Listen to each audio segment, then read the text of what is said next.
Welcome to another episode of the PopGo Project Podcast, a platform for the discussion and discovery of arts and entertainment. And today I am joined by John Bauer. John, what's up, buddy?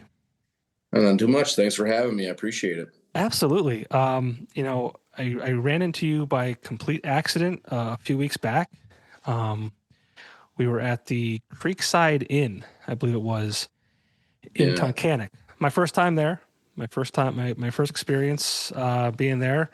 We were doing a promotion with Coors Banquet, and we were doing a giveaway for a Dude Ranch with them. And I'm not sure if you're familiar with what a Dude Ranch is. I had to look it up, and Okay. It seemed like it's pretty cool. Yeah, I was not familiar with a Dude Ranch before I came up with the idea for this promotion with LT Brasho and Coors Banquet. I heard a lot of jokes when we were doing these, like, "Oh, a Dude Ranch. So who wants to go to a ranch with a bunch of dudes?" But if you Google Dude Ranch, Colorado, specifically the C Lazy U Dude Ranch, I never thought about a trip to a Dude Ranch, but after I saw the pictures and what you can do, I'm like, I'm there. Yeah, it looked amazing. Yeah, Absolutely looked amazing. And I'm not a cowboy by any means. I'm not a fisher. I'm not a horse rider. But I'd probably give it a shot if I was, given a free trip from Coors Banquet and Rock 107. Yeah, who wouldn't, right? But it's not all like, outdoor stuff. There's like, they call them cowboy soaks, like spa days, and the food looks incredible. So, Well, even just the beauty of Colorado. oh yeah, my wife actually just got back from there for a work trip. She sent me pictures, and I've been a couple times, and it's like movie type shit you see. But yeah, so I was there, and it just so happened that performing that night was you, John Bauer. Yeah. And I had never heard your name before, and I kind of felt like, being in the scene and kind of being the guy that talks to a lot of bands in the scene and tries to promote the scene. I'm like, how have I never heard of this guy before? Because like your voice is incredible, very talented. Thank you. You kept the crowd entertained. I know you even did some songs that you're like, normally I wouldn't do this, but you asked, so let's give it a shot. I forget what song it was exactly, but and then I asked you, do you have any original music? And you said, yeah. So then you got that over to me, and I actually played it on the radio, and we'll get into that too. But tell me and my listeners a little bit about who John Bauer is and like how long you've been doing this for, and kind of the little backstory on yourself. Yeah, so you didn't miss much. I've been doing this, playing out for about 2 years. But I do come from a pretty musical family. My dad sings in a barbershop quartet. I have 3 siblings, an older sister. She was the drum major in high school. She owns a music theater now in Dalton, Pennsylvania. My older brother does musical theater. My younger brother is a musician and music teacher in New Orleans, Louisiana.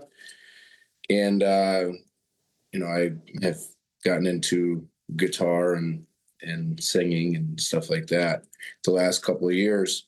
But I started playing and singing when I was maybe 18. I'm 38 now. And I would only do it in my kitchen or like when nobody was around. I never really wanted to play. I never got bit by the performance bug like my siblings had. So I suppressed it for a number of years.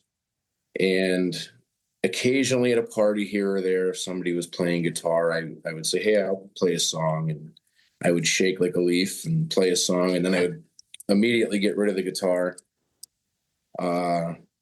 And just kind of, that was it. That was my music for really 15, 20 years. It was just playing in the kitchen and playing at little parties here and there. 1 or 2 songs. And a good friend of mine, I'm not sure if you've heard, but Eric Ayton, he's also a musician in the area, plays with a band called Mega Band. He had heard me at one point at one of these parties and came up and was like, hey, why don't you play out? Like, I didn't even know you played. And I told him it just kind of wasn't for me. It always made me nervous. I would, even now I still get nervous when I play, but, and so I would go out and see him perform, and he would always call me up and force me to sing a song or two, which kind of led to other people hearing me. A guy by the name of Larry Zick, who's the head man for Old Friends Band, which just celebrated 50 years. He had heard me at one point and kind of asked the same questions. Why don't you play out? You sound pretty good. Let's see if we could do something here with you. And I was like, no, that's not my thing. But the straw that broke the camel's back. I'm from the Nicholson, Pennsylvania area, born and raised in Factoryville. So it's a small, tight-knit little community. And one of our dairy farms burned down. And there was a big benefit that my buddy Eric Ayton put together. And he asked me to play at it. And I thought, it's for the Johnsons. I need to do it. And so I played at that. And one of the people in attendance owns a trucking company and had a big summer bash every year. And he's one of those guys that doesn't take no for an answer. And so he asked me if I would play, and I told him, I said, I don't really do that. And he said, okay, I'm not asking you to play. I'm telling you, you're going to play at my summer party. And I kind of was like, you know what, why not? And I agreed to do it. And about 2 weeks before the party, my wife asked me if I saw who I was going to be playing with. And I said, no, I thought I was just going to be playing, solo. And she said, well, Heath Sanders. And so I don't know if you know Heath Sanders or not, but he's a Nashville recording artist. Incredibly talented guy, amazing voice. You can find him on YouTube and Spotify and all that. But I came up with every excuse in the book. I was sick. I couldn't do it. My guitar broke, not to have to play next to this guy. And finally, I just sucked it up, and I went, and we played for 6 or 7 hours at this party and just had an absolute blast. And like I said, he's just incredible. He's a good old boy from Arkansas, and he was up here in the gas industry. And then when the gas industry slowed down, he started putting songs on the radio, or not on the radio, online. And next thing you know, he's on the Bobby Bones show. He's cutting different songs with, Rhett Akins and different people like that. And so he came up and we played and had a blast. And at the end of it, he was like, I don't know why you're so nervous. Just get out there and do it. And that was kind of like the final push that I needed. So Eric has always been a huge supporter, Larry Zick, and then Heath Sanders was kind of the straw that broke the camel's back of me getting out and just saying, you know what, I'm going to do this. What have I got to lose? And that was 2 years ago in June. Man. So yeah, that's my little background in my music story. It's kind of amazing that, you were surrounded by performers and it took you so long. Is that a regret of yours that it took you so long to like kind of shake the nerves and jump in? It isn't. And the reason being, I try and stay positive with everything. And I think that everything happens for a reason. I look back on it and I think, man, I wonder what would have happened if I got into this in my late teens, early 20s. But knowing me, I probably would have been maybe in jail, or I certainly wouldn't be going on 18 years of marriage and having a successful career outside of music. I don't know where the path would have led, but I do know that I really genuinely love doing this, and I appreciate every person that comes up, all the places that call me to play. I really enjoy it, and I genuinely just have such a good time doing it. I don't know if I would have been able to do that in my early 20s. I think I would have had, some sense of hey, I got to make it big. I got to make it big. I have no desire to do that. No real need or wants to do that now. I'm just out there enjoying it, and I don't think I would have been able to do that when I was younger. So I think it happened now for a reason, and I don't regret not getting out sooner. I think it's kind of been a good thing for me. I like that perspective, and I'm also a big believer in everything happens for a reason. You look back on your life. I'm 42, so I have a few years on you, but I think back about my life and where I am today, and you know, it's funny how life works. It's like if you did like one thing differently, how much Yeah, your life could be so different now than what it is actually. So I like that perspective. yeah. Every single decision you make impacts your future. Yeah. From the largest decision down to the smallest. So no, I'm kind of happy right where I'm at with my music. Yeah, well, it's nice because, like you said, I mean, if you started earlier, you may have had this pressure to go somewhere with it, and now it's purely for fun. Yeah, I enjoy it. And not every musician gets to do it just for fun. And they get that itch early, and they kind of, where could I go? And then, yeah, if you're focused on that for so long, what other things may you have missed? Because it's hard. It's like anything professionally. It's whether it's an athlete or a musician or whatever, like there's sacrifices that you make to get to this other level, and yeah, you just never know. Yeah, absolutely. So you've been playing out for 2 years now. Did you just start out doing covers and things like that, or Yeah, I primarily just do covers. It's what people want to hear. It's the songs I enjoy yeah? listening to myself, so playing them is a lot of fun as well. So I do primarily covers. I maybe have a half a dozen songs, and I'm working on a little EP. But I didn't start really writing until maybe a year and a half ago. And what made you want to do that? So the song I sent you that you graciously played on your show, which was awesome, Ellie around OV. It was that little guitar lick in the beginning, that little slide lick. I just kind of um, I noodled with that for so long. It was just kind of like in between songs I would do that, and I was I was sitting one night and I was like, man, I kind of like that little noodle. I should maybe try and turn that into something. And I tried to write a song to it, and it didn't go anywhere. I just kind of hit a roadblock, hit a writer's block.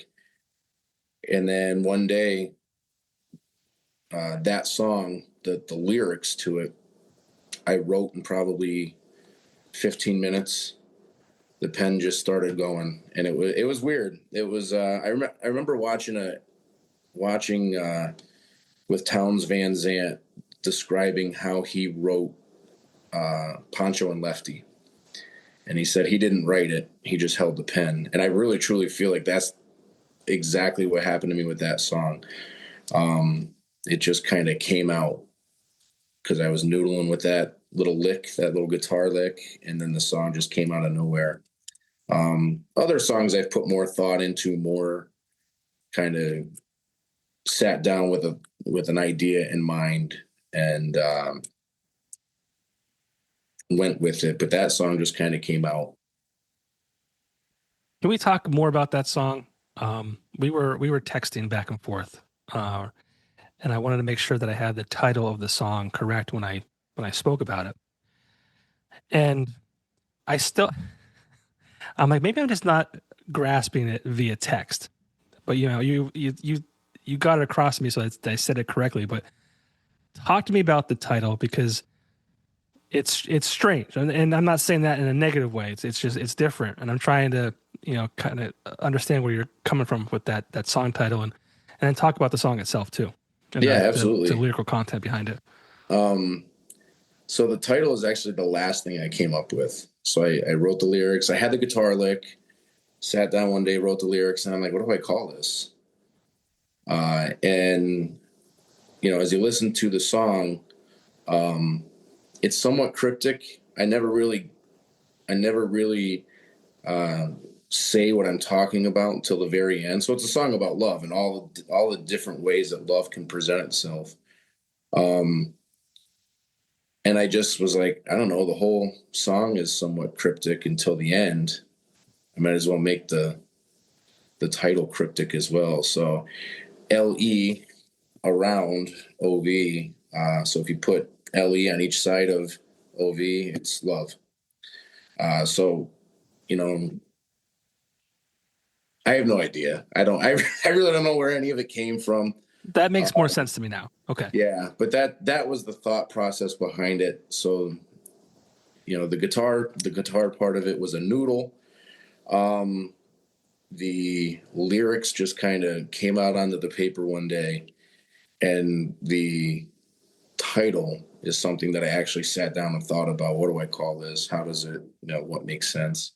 Um, which I guess maybe it doesn't, but to me it did. It does when you explain it the way you are. Because I was Yeah, I'm not getting it. I'm not getting it. I don't like. I'm listening to the lyrics. Like I get it here, but like I didn't understand. But like that's cool. I mean, you put thought into it, which is neat. yeah. So yeah, I mean that's the first song I wrote, and it That's the was first one. one. That's the That's first the one. first. Yeah, it's the first song I ever wrote. It's a Um, beautiful song. thank you, thank you. And so I cut that. It wasn't too long before you and I met at Creekside. I got the final copy um, with a guy named Jesse Morvan, incredible musician. Who I'll have to text you the original, just me with my acoustic, uh, and then what he was able to turn that into. Because I had obviously never even been in a studio before. I had no idea what the process was, and he listened to the song. He's like, he listened to a couple of the songs that I had written, and he goes, "That's the one. That's the one we're going to work on." And I remember the first time after I said, "Here's what I kind of want the guitar to do." I said, "Here's the bass part," and I kind of played the bass part, and he was like, "Okay." And so the next time we met, he played this, the first iteration of it. And I was like, "Whoa, that's my song!" Crazy. And then the it just kind of kept going and going. And Jesse's good friends with Eric Ayton, the first kid who kind of who got me started doing this. So him and a couple other buddies actually listened to it and surprised me with the chorus part of it.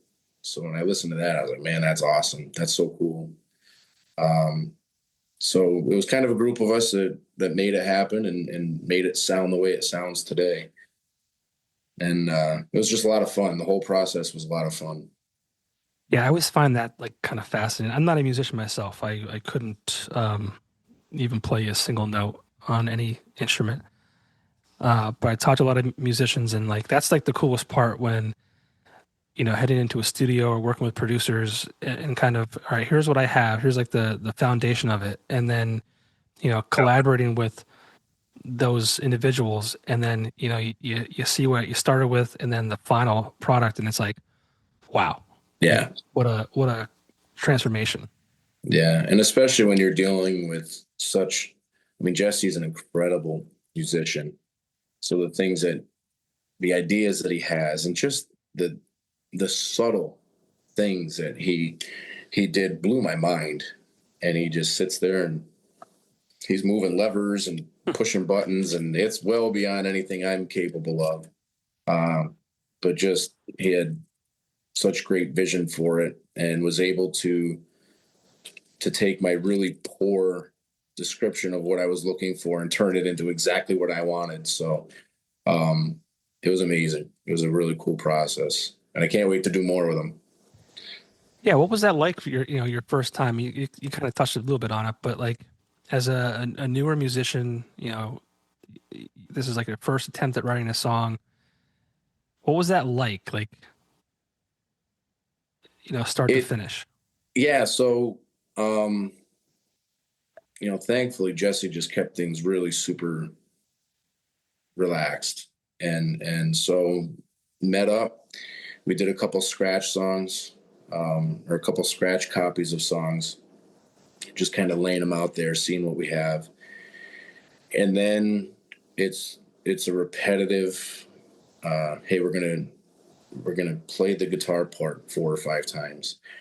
We're gonna lay in the bass 4 or 5 times. We're gonna take, and it's just recording after recording after recording. I mean, I probably listened to the song 1,000 times. He probably listened to the song 10,000 times, just for the subtle little nuances, and you just keep recording and picking out which version you like the best, and then he goes to town with his skills of copying it all in and putting it all together into one completed copy of a song. And at first it was really bizarre. It was really weird. I'd never played to a click. So you have headphones on, you're sitting there with your guitar, and you have to keep the right tempo, Mm-hmm. so that the other musicians can keep the tempo of that song. So I'd never played to a click. That took some getting used to. Just being in a room and singing normally was bizarre for me. I'm thinking I have to kind of tone it back because I'm in a studio. But you just go there and you perform. And he was great at coaching me through it. Letting me know, hey, don't be afraid to do this. Try this. And so what started off as bizarre and just kind of weird ended up being so much fun. Um, especially when you realize the possibilities are endless with what you can do with any sound at all, Yeah. and turn it into some sort of final product. It's just amazing. Are you familiar with Sutliff? No. Oh, wait.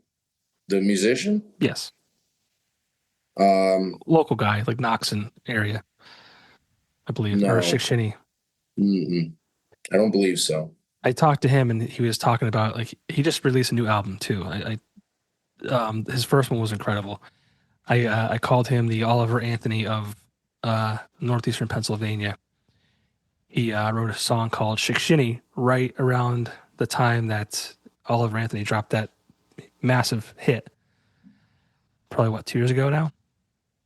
But he was saying how like when they were recording and he recorded at Navro Studios, and like some of the sounds in the background were like just keys like dropping, like all these like Yeah. little things that like I wouldn't hear that. I wouldn't hear that at all. Like I just hear like the final, you know, composition of it. But like it's so neat to hear like how these little things are added into these songs that make it what it is. Yeah, it's insane. And prior to going to the studio, since I had no idea what it was, I was trying to do some research of, how do you behave in a studio? What sort of things do you do and what don't you do? And It's the proper etiquette. yeah, so I was watching YouTube videos, and they were talking about different sound engineers, and I can't remember who it was, um, or even what song it was at this point in time, but a crazy just hit song that everybody knows, everybody loves, and the sound engineer was like, "This song would be perfect if there wasn't a loose lug on, the kick drum." I'm thinking, what does that even mean? And so he was actually, the sound engineer was able to dial in to that loose lug, and then now you can't unhear it from the song. Um, but it's crazy that the talent that those guys possess, those sound engineers, and the things that they hear, that even when I'm playing out live, and I'm playing with people that know what they're doing, because I don't know how to read music. I don't know what key any songs are in. I have no idea any of that stuff. But it's amazing to me when I play with real musicians that know what they're doing. During sound check, they're, hey, take a little bass out, or maybe put a little more bass back in. Hey, the mids are a little bit, and it's like, how do you even hear that? I have no idea. I just go there and play and hope that it sounds okay. Yeah. And getting into the game a little later might be an advantage too, because you're probably a little more apt to listen to people and let them guide you, as opposed to being like this young hotshot 20-year-old and like, I know what I'm doing. And not really uh, taking constructive criticism and things like that. Absolutely. Yeah, I'll be the first to tell you I have no idea what I'm doing. So any sort of pointers, and I had a guy not too long ago come up to me, and it's a guy I know pretty well. He's become a pretty good friend. He's like, "Hey, your guitar was a little bit loud that the other night." I said, "Don't ever be afraid to come up and tell me that, because when you're out performing solo, it's really hard to know what the crowd is hearing because you're kind of sitting behind your speakers or Hmm. off to the side. So yeah, I'm always looking for feedback, always looking for ways to improve, and totally open to that. And I think you're right. I don't know if I would have been that same way when I was 20, 22. Well, yeah, at that age, you know everything. Of course, yeah. I've You got know? a 17-year-old son. He knows everything. Oh, wow. Yeah. What does he think about dad being a musician? He's too cool to worry about any of that Uh, stuff. Yeah, my daughters they think it's pretty cool. I think he does as well. But yeah, he's in a too cool for school of course. age right now. Yeah. Well, dad's a rock star, you know? Yeah, that's funny. Um, Talk to me. So you have this one song recorded. Do you have others recorded as well? I have a couple scratch recordings done that we're gonna get with Jesse again on, and get a few more of those going. Time is certainly difficult because I work full time. This isn't my full time gig. I just kind of do this on the weekends for fun, and I've tried to set aside some more time to get to the studio more frequently, and I'm very involved outside of work. So I work 40, 50 hours a week uh, at a factory, and I'm involved in the community with the fire department, and I sit on my borough council, and then three kids with gymnastics and cheerleading and everything else. So just getting to the studio has proven to be a little bit difficult. But we're trying to get some more songs out there, working toward hopefully an EP to be released, and even Ellie around OV. I'd like to get that on Spotify and go through all the proper copyright channels and all that stuff. And Jesse's going to help me out with that. But we just haven't had time to do it. Every time, I have free time, he doesn't. Every time he has free time, I don't. And it's What's up? much more frequent that he has the free time and I don't. Um, but yeah, we're going to get some more cut and we're going to get some more out there. Yeah, I gotta say, I was very shocked that you graciously handed over that song the same night that I met you. You didn't know who I was. You probably never heard my show before. And you're like, yeah, here it is. And like I knew it wasn't on the streaming services. So a lot of musicians are very apprehensive to like they hold it close to their chest. Like it's like I don't want to. I need to tweak it, or it's not available for people to listen to. So why would I want to get exposure? And they get weird about things like that. Yeah, I mean, for me, music's meant to be heard. Yeah. Um, I didn't write it for I guess I did write it for myself, but um, I wrote it to be heard.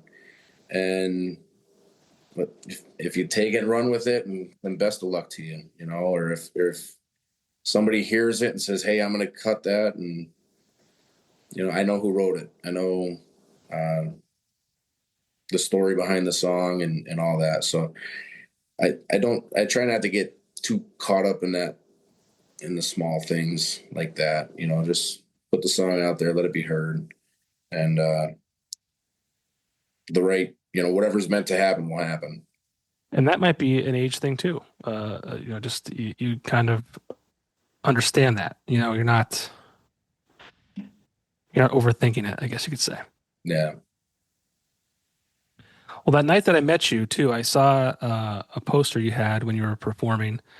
Um, and we were talking about some of the artists that I saw in that. And it's an event. It's called Picks in the Park, and it's a benefit for the Nicholson Fire Company. It's Sunday, September 28th.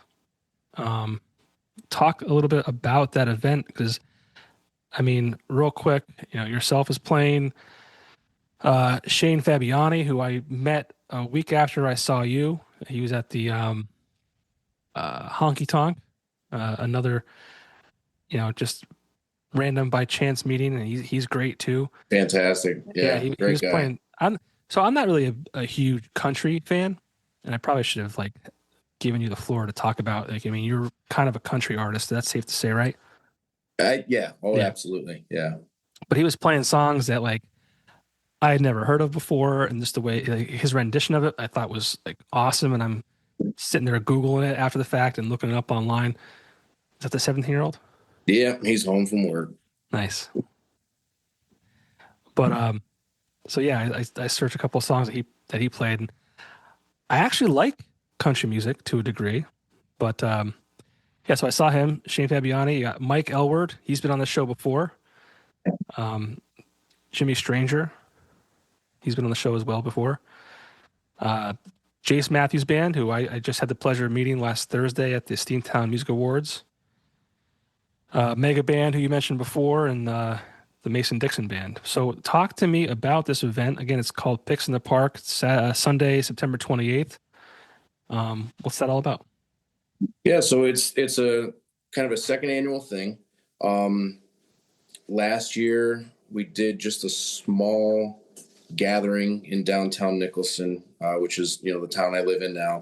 Always just looking to how can we make it just a great little town, or an even better town because it is a great little town. And so we did a small gathering last year. Amy was there. Eric Ayton was there. Larry Zick was there. Joe Kapicki, Dave Maciak, and just a great group of guys that were willing and gals that were willing to donate their time. And it was a free event that you could just show up with your lawn chair and listen to downtown. And it was really, really well received. And we had a blast doing it. And everyone was asking for another event. And as much as I wanted to do another free event, I also thought, hey, if there's this much traction behind it, let's help it benefit something. And so I've been a volunteer fireman for almost 25 years with the Factorville Fire Company and the Nicholson Fire Company. And so I decided and they have a beautiful, Nicholson Fire Company is a beautiful carnival ground that they don't use for carnivals anymore. So I thought, what if we did a music event down there? Because people just seem to really enjoy music events. And it was funny, that group that you mentioned, Shane and Mike Elward and Jimmy, as soon as I texted them, every single person jumped on board. I was expecting a handful to say, hey, I'm busy that day or whatever, but every single one of them was like, yeah, I'm in. So they are very generously donating their time and efforts and to come and put on what I think is going to be an amazing show. The weather looks great for it. But it is a $20 entry fee donation, whatever you want to call it. And all the proceeds are going to go to the Nicholson Fire Company. There'll be a pig roast, and just kind of bring your blanket, your chair, a tent, whatever you have, and come enjoy a day of awesome music. I mean, you can't beat that. $20 for all these musicians, all these bands, and you're helping your community. Yeah, and there's also a car show. So if you have a cool car or a motorcycle, tractor, truck, whatever, bring that. You get better parking that way, and it should be. I'm really looking forward to it. I think it's going to be a great day. Yeah, I mean, it sounds like it. I mean, it's a stacked lineup. Yeah, it's super talented. Every single person there is like just incredible. Mike Elward, super nice guy, really, really talented musician. Jimmy Stranger blows me away every time I hear him. Uh, he's incredible. Hmm. Um, Shane, Amy, all of them. Jace Matthews is getting more and more traction. He's getting bigger and bigger as the day goes on. And then mega bands, just they're a ton of fun. They'll play anything, and they have such high energy. Again, great musicians. And then Mason Dixon is a band that I've looked up, that I've listened to forever. They're a local favorite. Um, Dave Masiak is one of the most talented guitar players I know. Um, and they're awesome. So really looking forward to it. And again, that's Sunday, September 28th, 11 a.m. to 8 p.m. The Carnival grounds at the Nicholson Fire Company. Community seems to be a big thing for you. You're a family man, right? Volunteer firefighter. Why is community so important to you? I mean, it's the way I was raised. So my parents were heavily involved in the church youth group. My dad was the rifle coach for many, many years at Abington Heights. He was the scout leader for many, many years in Factoryville. Um, Youth group leaders. It was just they always did. My parents' generation. Uh, there's just a group of families in Factoryville that built the town. They built the Christy Mathewson Park. They built the Little League up to just be a really great ball program. And so that was just instilled in me as a young kid. Just get out there and help the community. But it's so important that we look out for one another and help one another where we can. Because at the end of the day, you watch all the national headlines and you see all the things on the news and on social media that are kind of going wrong with the world. Yeah. But it doesn't impact me, right? I get up, I go to work, and I come home to the same little community, and it hasn't changed in 20 years. And so you just try and you do what you can to preserve your little slice of the world, and you do what's right by people, and you help out where you can. And that's all I'm really trying to do is leave here with a positive impact. Yeah. When the day comes and I'm called up, I just want to leave with, I want people to look back and be, hey, I was a good dude. Yeah. So that's my end goal, I guess. And I hope that people are finally starting to realize that, with the way the world is now. It's just been kind of crazy, and I mean, it has been for a while, but things recently have escalated quite a bit. And you hear people a lot saying like, just control the things you can control, like take care of the people around you, and I think that's how our country was kind of like formed. It's just like your community, and you lift each other up and you take care of your own. And I feel like we've lost that to a degree. And that's I talk about that a lot. I think it's a lot to do with social media.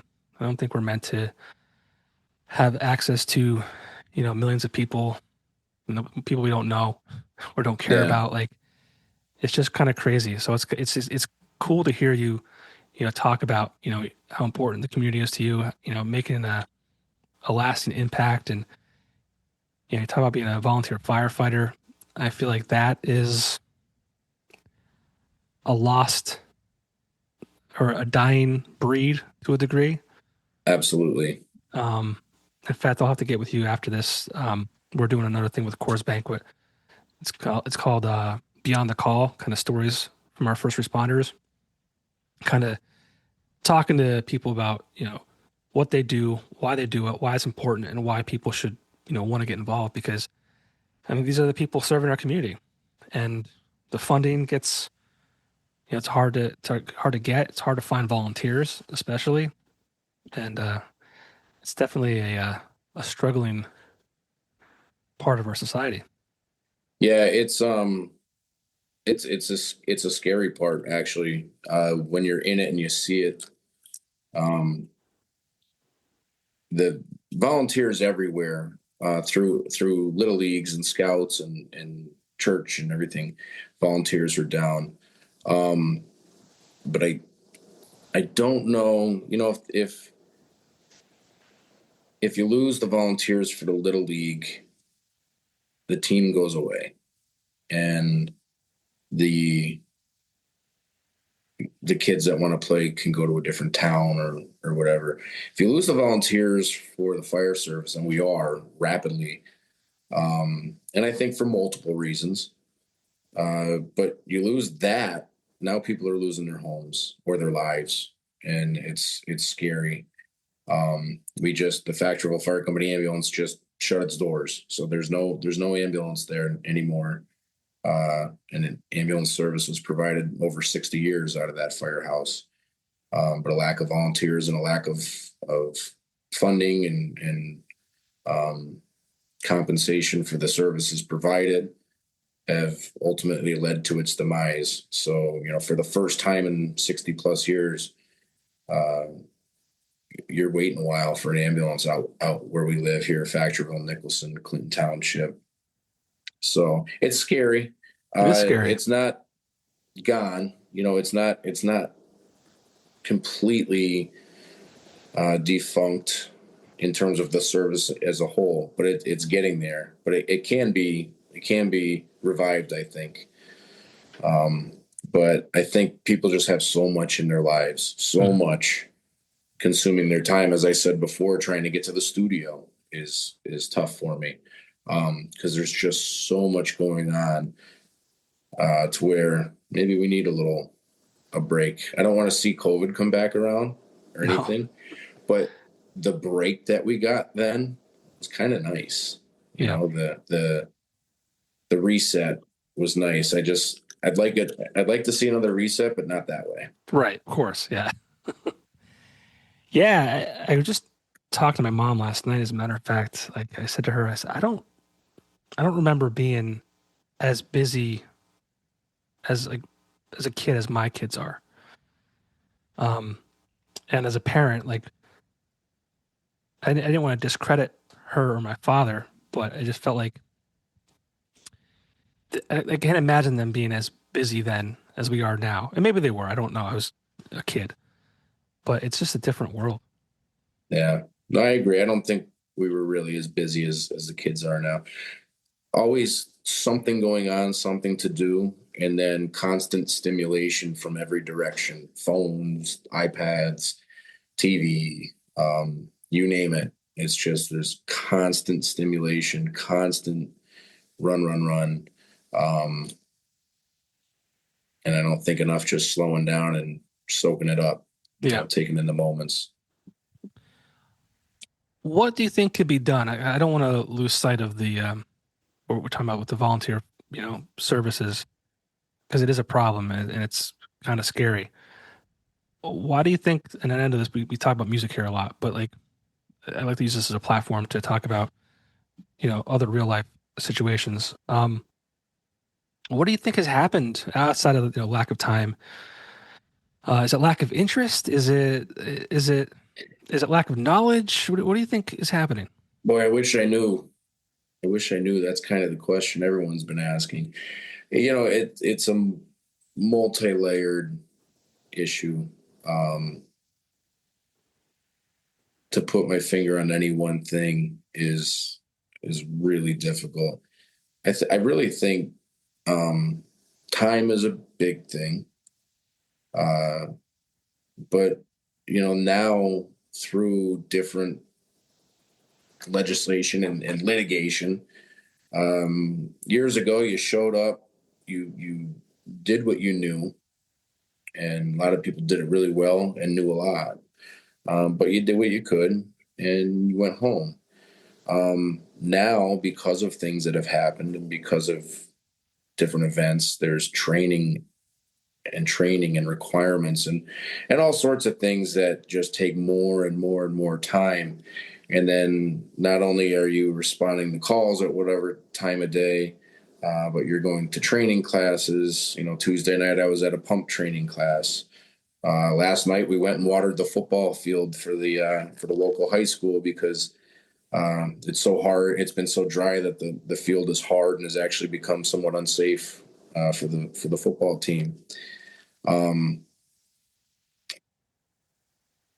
it just keeps drawing more and more and more. Um, and I, you know, in addition to that, you'll see on the 28th. I hope you're able to come up. If not, but all the guys that are working the eat stand, that are cooking the food and picking up the garbage, they're the same ones that run the calls. They're the same ones that do the training. They're the same ones. So um, it just becomes a lot. So not only do people have less time to give, but the requirements of time for the fire company are perceived to be a lot more, and they are a lot more, depending on what you want to do. But I always say you don't have to get up in the middle of the night and run on calls or go into burning buildings or anything to help your local fire department. You can go up on Saturdays and sweep the floors, offer to run some benefit for them, help them if you're an accountant, maybe do their books for them. Mm-hmm. If you're very organized and offer to be their secretary. So there's multiple ways that you can help out your local organizations. It doesn't have to be, you don't have to get all the training. You don't have to get up in the middle of the night running calls. You do whatever you can. And I think we just need a little bit more of that, a little bit more of a bunch of people doing a little bit versus a few people doing a lot.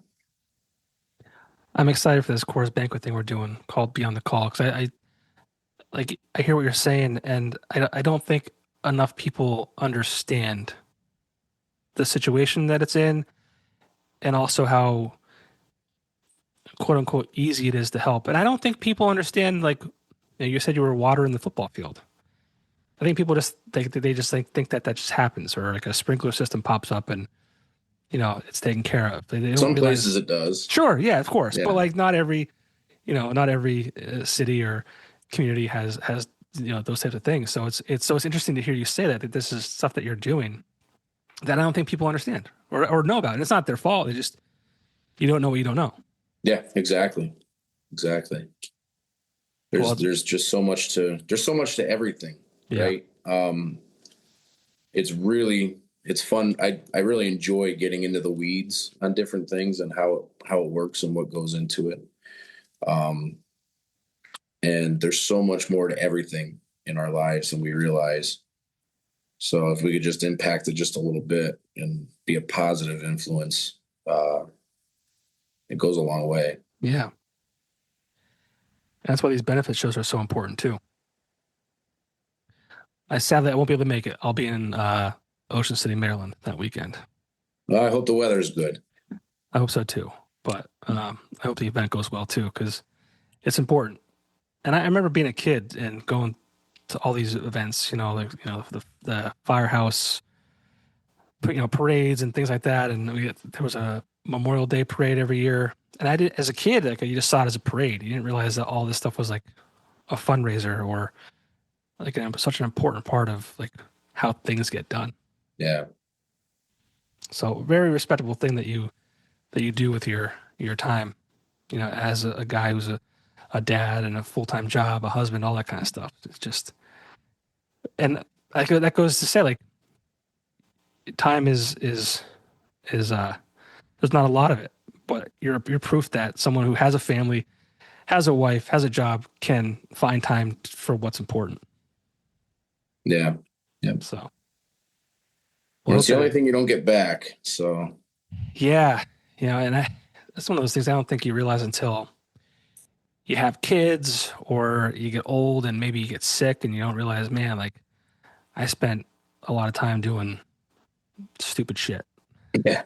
Yeah. Stuff that didn't matter, stuff that didn't make an impact, stuff that didn't better, your own life or somebody else's life. It's just, I always say the internet is a blessing and a curse. If we didn't have it, you and I wouldn't be talking right now. If we didn't have it, we couldn't get things delivered as quickly as we do. But it's such a, I don't know. I think it's been a detriment to our society. Yeah, it's definitely a double-edged sword. Yeah. You know, we have information available to us immediately, which is sometimes really good. Sometimes it's really bad. So definitely a double-edged sword. Yeah. Well, I always say we're not going to figure it out how to fix it tonight. No, no, Just got to focus on your not from a circle. lack of trying though. Yeah. Just got to focus on your circle. Change the things you can. But so what's next for John Bauer? I mean, this is end of September 2025. You have the song ready to go. Hopefully that gets released on the streaming services soon. What are some plans outside of this event that you have coming up? Um, it's interesting because so much of my life revolves around planning, and this I'm very deliberately, other than making sure I get to my gigs. I'm not planning anything. Good. I'm taking it as it comes, and so one of the things I told myself when I started this is I'm just going to say yes. So if somebody asks, can you play it? As long as I can. Can you play at my house? Yep. Can you play at my bar? Can you play at my restaurant? Can you play at this event? Yep, I'll be there. Which has been great because it's kind of led me to meet some really great people, and go to really cool places that I wouldn't otherwise have gone to. Um, so there are some plans of getting that song out on the streaming services and cutting a few more. I do really want to do that. I want to make sure I get that accomplished. But other than that, I'm just taking it as it comes. Whatever I'm asked to do, if I can do it, I'll do it. What are some venues that you typically play at? Uh, I play at Arlo's in Uniondale, so kind of I'll go up to Uniondale. I go out to Jameson City in Columbia County, I believe it is. Both great spots, really awesome outdoor um, pavilions and stages, and just their music venues. They're establishments that were built around music. And then just any of the local bars. I don't typically reach out to anybody. I just kind of let it be a word of mouth thing. Um, and just I'll go anywhere, but I seem to play a lot of like Susquehanna, Wyoming, um, Luzerne, Lackawanna County establishments. I actually have a little Pennsylvania road map in every new location that I play, just to kind of capture my progress or capture my path. I'll put a pin at every Yeah, new location that I play, that's and cool. that's been pretty cool. Yeah. It's neat to come home and go to a new place and come home and stick that pin in the map. It's pretty neat to get to do that. I hope to see you out more. I think the cover songs you do are great. I hope to hear some more originals. I'm a big fan of the one that I played on the my show the other week. Um, I have some just rapid fire fun questions for Oh you, boy! All right. and then we'll kind of wrap things up. I can't believe we've already been talking for an hour. It doesn't feel like it at all, and I don't want to keep you because I know time is scarce and you got things you need to do. Um, One song you wish you wrote. In Color, Jamie Johnson. Okay. Any reason? I That was, just think it's an awesome song. that was a quick answer. It's my dad's favorite song. It's become my favorite song. I got to play it in Nashville. Froggy 101 kind of put a little snip of me on the Doc show playing it, and it's just become a really important song to me. And I love it. Just love the song. Cool. Favorite album of all time? You know, not a huge album person. Like a lot of times people will ask me that. I don't know albums. I would say maybe Sevens by Garth Brooks because it's probably the only album I can name. That's fair. Okay. A guilty pleasure song or band? Hmm. Guilty pleasure song or band. I would say, with being a country guy, System of a Down. Okay. Yeah, I like to every so often I'll roll the windows down and put the pedal to the metal and just blast System of a Down. That's interesting. Okay. If you could tour with any artist, dead or alive, who would it be? Oof. Wow. Um, Tour with any artist. I would have to say maybe Garth. Okay. Just seems like a wholesome dude. Um, and he puts on a great show and he has a huge audience. Hmm. That wouldn't hurt. What's one thing fans would be surprised to know about you? I think most people think that I have some sort of vast knowledge of music and how to write songs and how to sing and what. I have no idea. I have no idea what keys I'm playing. I didn't even know what chords I was playing up until a few years ago. I just knew when I taught myself how to play guitar. And the way I learned was I just knew that when I put my fingers on the fretboard like this, it sounded like that. So the fact that I don't really know what I'm doing, maybe people would be surprised to hear. I think that might be a superpower too. You know, just not overthinking it, just doing it. I guess. I don't know. It seems to be working for now. Yeah, Yeah. man. I think Make it so. till you make it, I guess. Hell yeah. Hell yeah. Last question, and this is gonna kind of sound cheesy. And I'm asking it because I saw a little bit of this on social media. And I'm not asking this for any particular reason. I'm not asking. I'll just ask. What did it feel like hearing your song on the radio for the first time? It was surreal. It was it was really, really cool.